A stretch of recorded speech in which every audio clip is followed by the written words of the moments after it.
प्रयाग क्षेत्र में अतिक्रमण की कार्रवाई चली और फिर एकदम नहीं, हम लोग बाकी अन्य कार्यों में व्यस्त हो गए थे। हमारे पास कुछ माननीय न्यायालयों में लंबित केसेस थे, तो उसमें व्यस्त थे। अभी अगले सप्ताह फिर से चलाया जाएगा और क्योंकि अभी ये पूरा इशू ये भी है, रोज अगर का शांति बनाए रखते हैं कि हमारा फंड और मूवी वाले से वेरिफिकेशन नहीं होता है। हम चाहते हैं उनका वेरिफिकेशन भी हो जाए, हम मौके पर जाएंगे, उनको फिर असुविधा का सामना करना पड़े, थोड़ा वेरिफिकेशन है ताकि वो अलॉट भी करें। कहीं ना कहीं आपको चैलेंज अपनी पूर्ण क्षमता लगाई और दोनों गौशाला में लगाकर लगभग 600 गौवंशों को हम लोगों ने रखा हुआ है। माननीय मुख्यमंत्री महोदय द्वारा घोषणा कर दी गई है, तो हमारी गंगापुर कपड़ान में जो गौशाला है वो उसकी कैपेसिटी बढ़ जाएगी और उसके बाद और जानवरों को जो निराश्रित गौवंश उनको पकड़ करके वहाँ रखेंगे और उनको एक सहूलियत भरा वातावरण देंगे और सड़क पर होने वाले एक्सीडेंट को कम करने का प्रयास करेंगे। नगर निगम पूर्णतया प्रतिबद्ध। सर, मोटा हाथों से बेड़ी प्राप्त की जो स्ट्रीट लाइटें लगी हुई है लेकिन एक भी नहीं चल रही। आपके माध्यम से हमें जानकारी मिली है, क्या अगर ये NH और SH है जो भी है, जिसमें भी एजेंसी ने लगाई है, हम उसको अवगत करा देंगे। नगर निगम क्षेत्र अंतर्गत नहीं है तो इसमें उसके बारे में NH की लगाई है वो, जो वही की बात कर रहे हैं ना, NH की लाइनें हैं, कुछ लाइनें नहीं चल रही है, इसका NH का हम अवगत करा देंगे और मुझे लगता है कि इसमें NH की टीम को बुला लेते हैं, उसमें कार्रवाई। 13 दिन में उनके द्वारा लगभग 1,30,000 से ज़्यादा रुपये जो है कलेक्ट किए गए।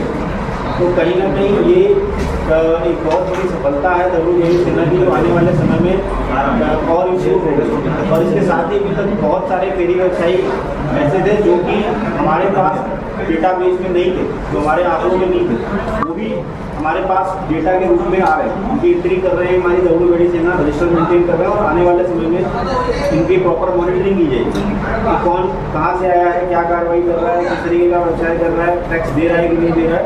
तो नगर निगम की एक तरफ आय तो बढ़ेगी, साथ ही साथ जो भी लोग यहाँ पर कार्य कर रहे हैं उसका एक डेटा कलेक्शन भी तैयार हो, ताकि हम इस शहर को एक बेहतर प्लानिंग दे सकें कि कहाँ पर किस सड़क पे कितने लगा सकते हैं, कितने नहीं लगा सकते हैं, कितनी हमारी सड़क की, हमारे शहर की जो कलेक्शन या कैरिंग कैपेसिटी है वो क्या है, वो पता चल पाएगी। इसके साथ ही साथ नगर निगम द्वारा जो हमारे और कोके वाले जितने भी हैं लघु व्यापारी हैं उन सबका वेरिफिकेशन चल रहा है।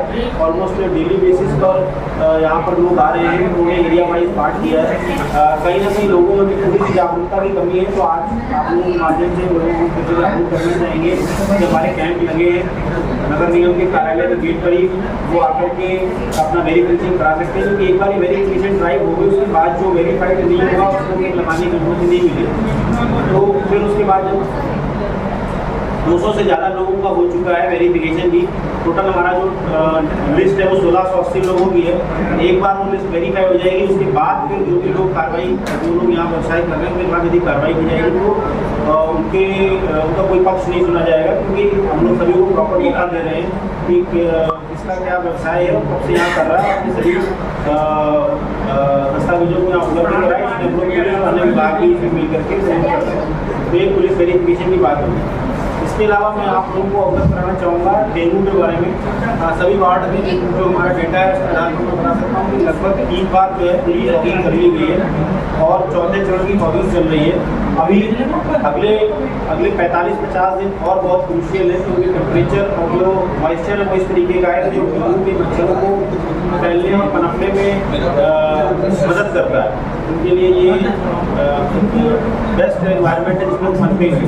तो हमें आपके माध्यम से सभी को अवेयर करना चाहिए कि डेंगू के प्रति सभी जागरूक हैं, अपने घरों में पानी इकट्ठा ना होने दें और ये प्रयास करें कि आप जो फुल स्लीव्स के कपड़े पहने और शाम के समय ये मच्छर सबसे ज़्यादा एक्टिवेट होता है, तो उस समय तो ज़्यादा ध्यान रखें, छोटे बच्चे और बड़े जिनकी इम्यूनिटी कम। तो डेंगू के बारे में हम बताना चाहेंगे कि अभी तक जो केसेस हमारे आए हैं उसमें कुल केस जो है वो नगर निगम मधुबनी में 10 केस आए हैं और इसके बारे में बताने के लिए हमारे नगर स्वास्थ्य अधिकारी यहाँ उपस्थित रहते, परंतु उनको किसी दूसरी बैठक में जाना था इसलिए वो नहीं है। बाकी अभी तक ओवरऑल जनवरी में जो मेरे पास डेटा है वो सितंबर में 10 और अक्टूबर में 11, टोटल 11 और 10 21 केसेस आए हैं, जो कि गत वर्षों की कंपेरिजन में अभी काफ़ी कम है। और मुझे उम्मीद है कि हमारी नगर निगम की टीम स्वास्थ्य विभाग के साथ और अन्य सभी विभागों के साथ मिलकर के डेंगू को फैलने से रोकेंगे। इसमें मुझे आप सभी का भी सहयोग चाहिए। नहीं हुई, अब क्या आगे हमारे कर सकते हैं कार्रवाई होगी? फड़ और खोखे का वेरिफिकेशन चल रहा है। वेंडिंग जोन आइडेंटिफिकेशन की प्रक्रिया भी पैरेलली चल रही है। एक तरफ हमारे जो व्यवसायी हैं लघु और मध्यम, उनका वेरिफिकेशन चल रहा है, दूसरी तरफ जो हमारी जमीनें हैं उनका आइडेंटिफिकेशन चल रहा है। धीरे धीरे करके हम सभी को आइडेंटिफाइड प्लेसेस एलोकेट कर देंगे और उसके बाद जो लोग सड़कों पर अतिक्रमण करेंगे उनके खिलाफ कार्रवाई की जाएगी। बिल्कुल की जाएगी। किसी का रह गया